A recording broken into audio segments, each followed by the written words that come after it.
नमस्कार दोस्तों, एक बार फिर आपके सामने कुछ ज्ञान की बातें लेके आया हूँ और उम्मीद करता हूँ कि आप पूरा विवेक लगा के इन बातों को समझोगे और सत्य और असत्य का निर्णय स्वयं करोगे।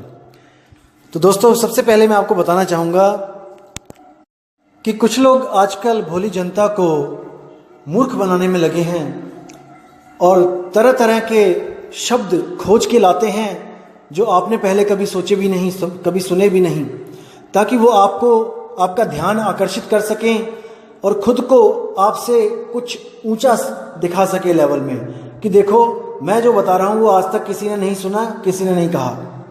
तो इस तरह के लोग आपको बहुत मिलेंगे दोस्तों, लेकिन घबराने वाली बात नहीं है। जो मेरी तरह के जो लोग हैं वो भी आपको मार्गदर्शन करने के लिए तत्पर हैं।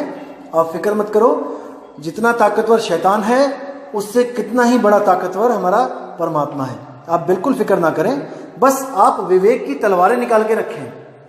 दुश्मन बहुत शातिर है, आएगा आपको फंसाने, लेकिन आपने विवेक की तलवार से उसको वहीं धराशायी कर देना है। तो दोस्तों, आज जो मैं आपको विवेक देने जा रहा हूं वो क्या है?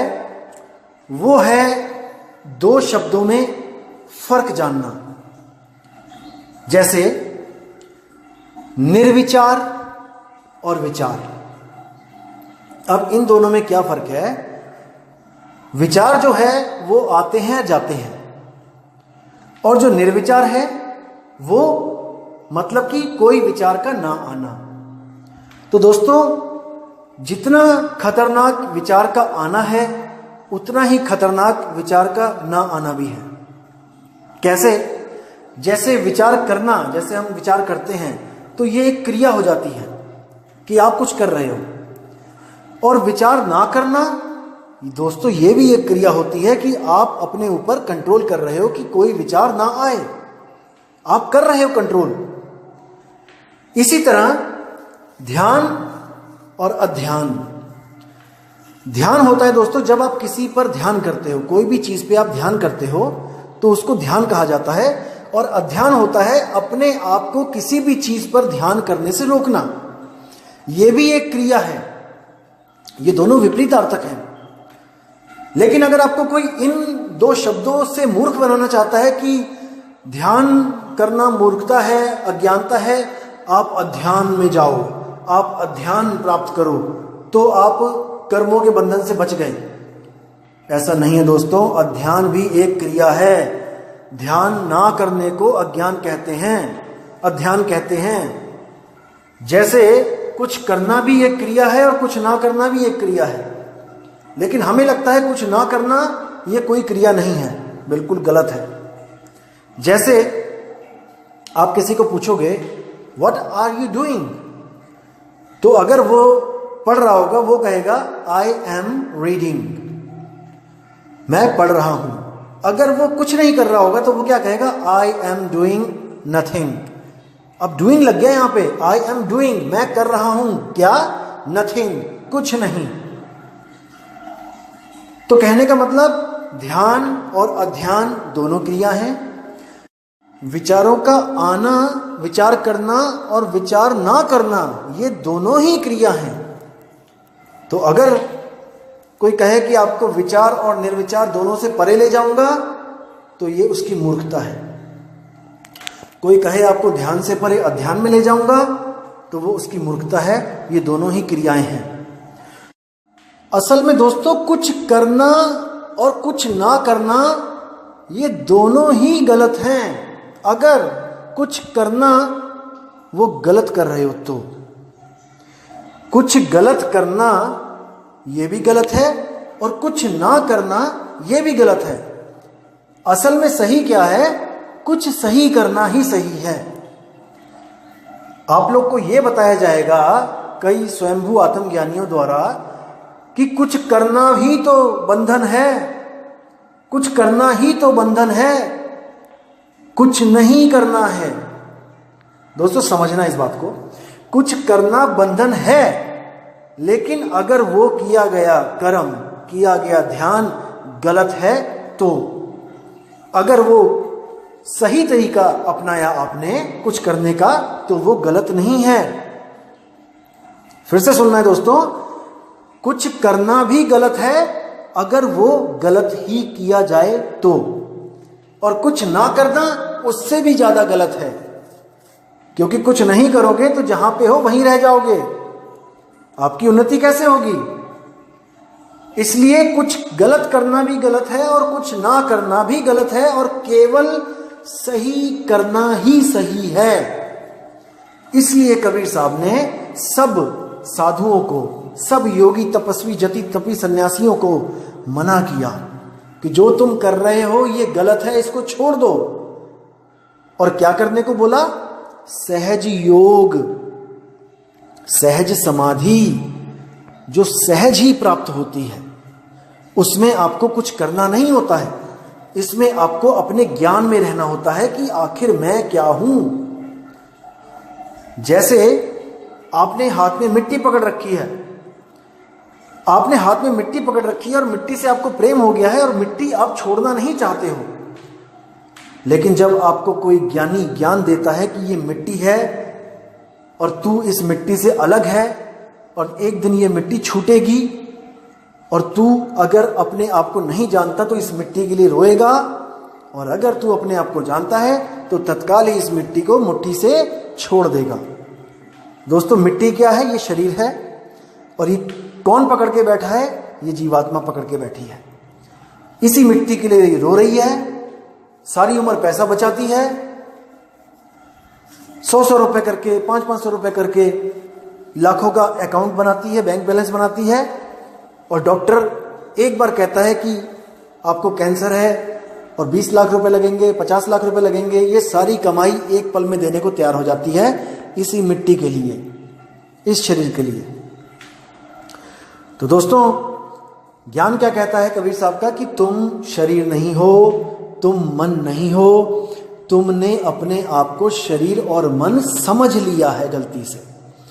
तुम इस गलती को सुधार करो, एक गुरु के पास जाओ जिसके पास 2 अक्षर का भेद हो, वो तुम्हारा एक अक्षर यानी कि तुम्हारे ये 52 अक्षर और इससे पैदा होने वाले ये मन और माया और ये 5 तत्वों का शरीर, इसको वो छुड़वा देगा। कहने का मतलब आपको अलग कर देगा, आपको मन से उसी वक्त अलग कर देगा और आपको आत्मज्ञान पल में करा देगा। अगर आप विवेकी हो तो, अगर आप उस ज्ञान को समझने लायक हो तो आप एक पल में समझ जाओगे कि आप कैसे शरीर से अलग हो।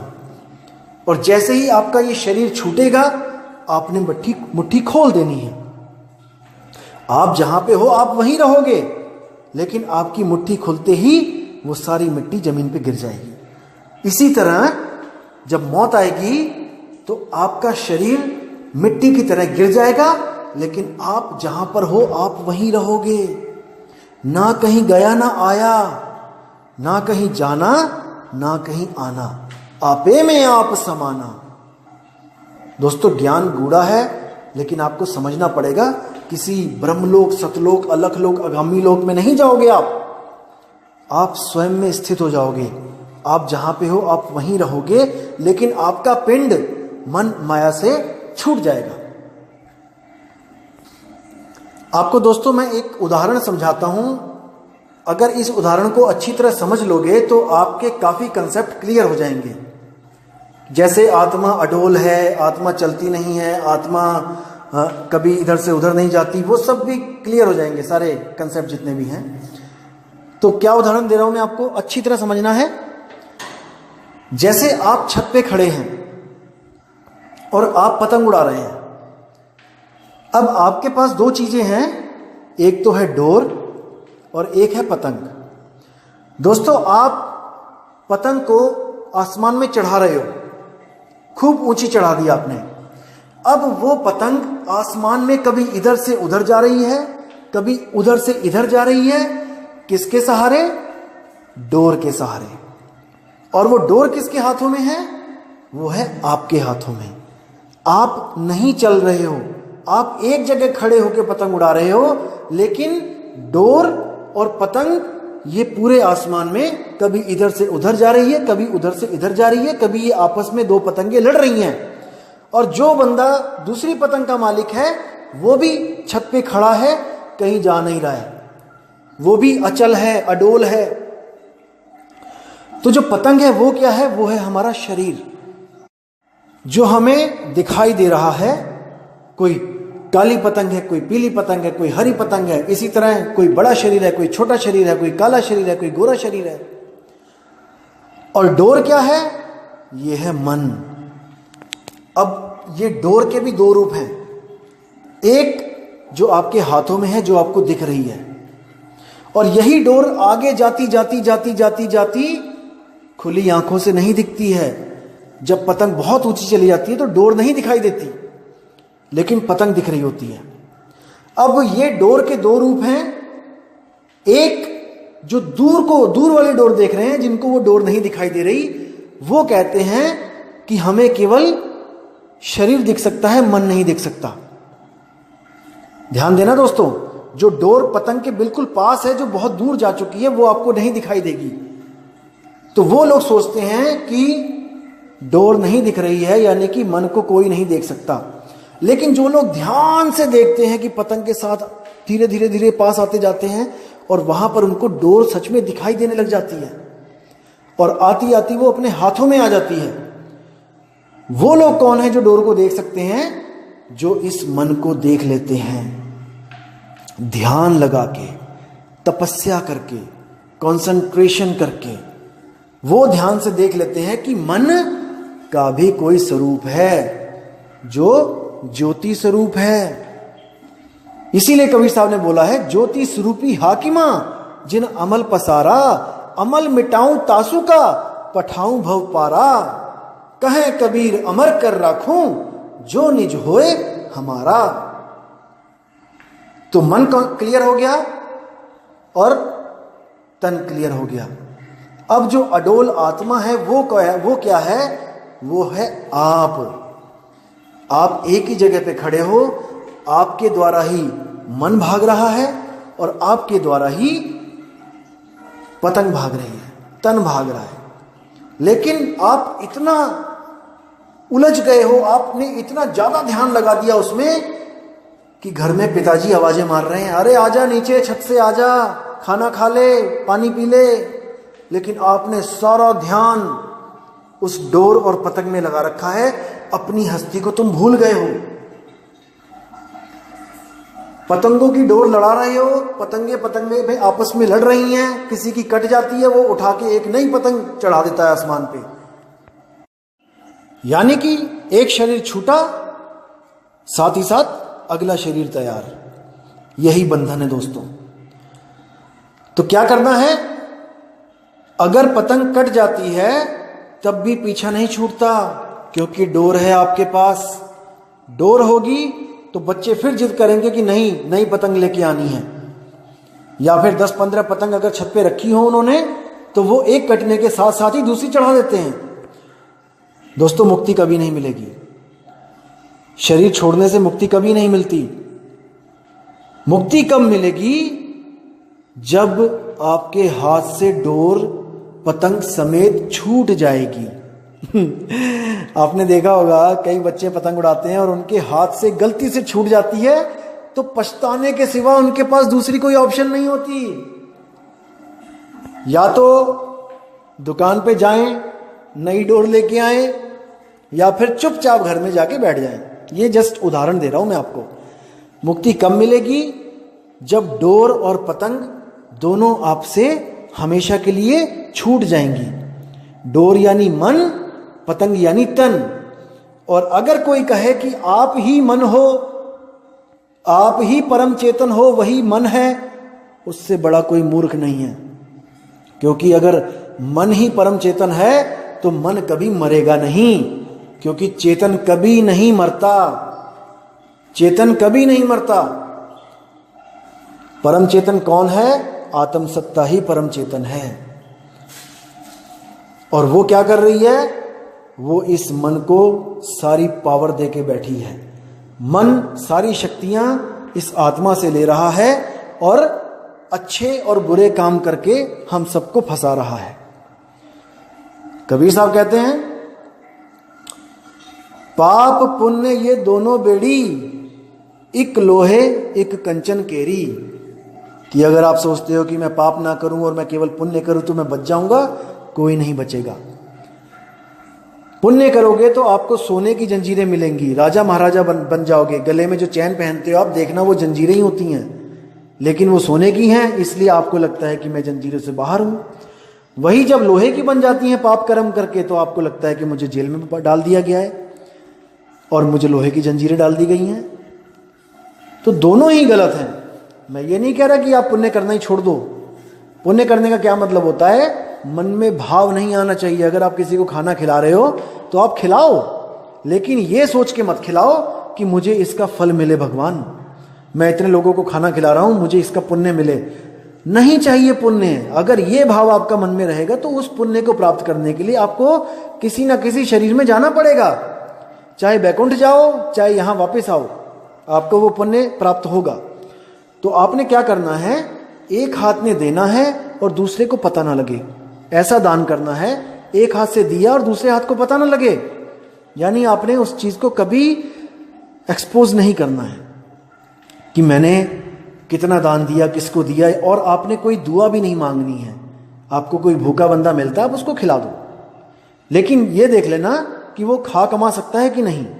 अगर आप कुछ करना भी चाहते हो तो परीक्षण करो, ऐसे ही नहीं किसी को भी कामचोर बनवा दो आप खिला खिला के।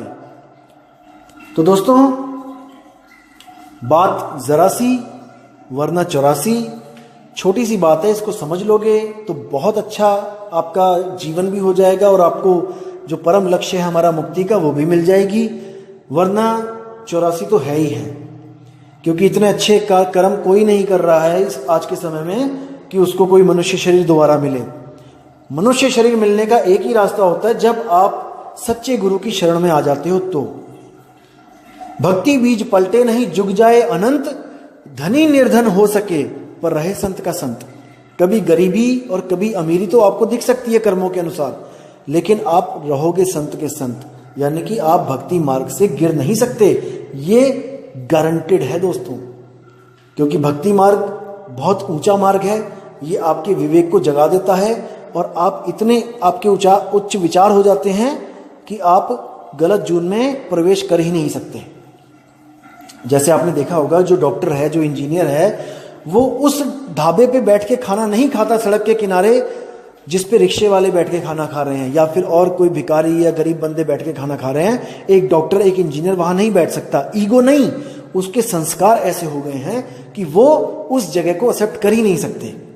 इसी तरह 184 में जाने का सवाल ही पैदा नहीं होता अगर आप सतगुरु की शरण में आ जाते हो, सच्चे नाम के साथ जुड़ जाते हो और अपनी सोच को बहुत ऊपर लेके जाते हो। तो दोस्तों, उम्मीद करता हूं आपको आज का ज्ञान समझ में भी आया होगा और आपने विवेक भी लगाया होगा, और इसको बार बार सुने तभी आपको समझ में आएगा कि असल में सार क्या है। एक बार सुन के नहीं समझ में आता, आप इसको सुने, जब भी आपको समय लगे आप इसको सुने और मंथन करें, विचार करें कि मैं क्या बोल रहा हूं, क्योंकि बिना विचार किए आपको कभी भी निर्णय नहीं मिल सकता सत्य और असत्य का। दोस्तों, विचार करने की जो शक्ति है केवल इंसान जन्म में मिली है, और ये केवल एक जन्म मिला है। अगर इसमें विचार नहीं किया तो क्या कुत्ते बिल्ली हाथी घोड़ा बन के विचार करोगे? क्या विचार करोगे उस वक्त? अभी दिमाग के घोड़े दौड़ाओ, जितने दौड़ा सकते हो, जितना खोज सकते हो अभी खोजो। ये आखिरी चांस है, इसके बाद मौका नहीं मिलेगा दोस्तों। तो अब मैं आपसे विदा चाहूंगा और प्रार्थना करूंगा मालिक से कि आप सबकी जिंदगी खुशहाल रहे और आपको आध्यात्मिक प्रगति हो। आप हमेशा उच्च विचारों के बने रहें और विवेक के द्वारा सत्य असत्य का निर्णय करते रहें। साहिब बंदगी, सतनाम। जय गुरु बंदी छोड़ कबीर साहब, जय गुरु बंदी छोड़ मदन साहिब, जय गुरु बंदी छोड़ वैराग साहिब जी की सदा ही जय हो। साहिब बंदगी।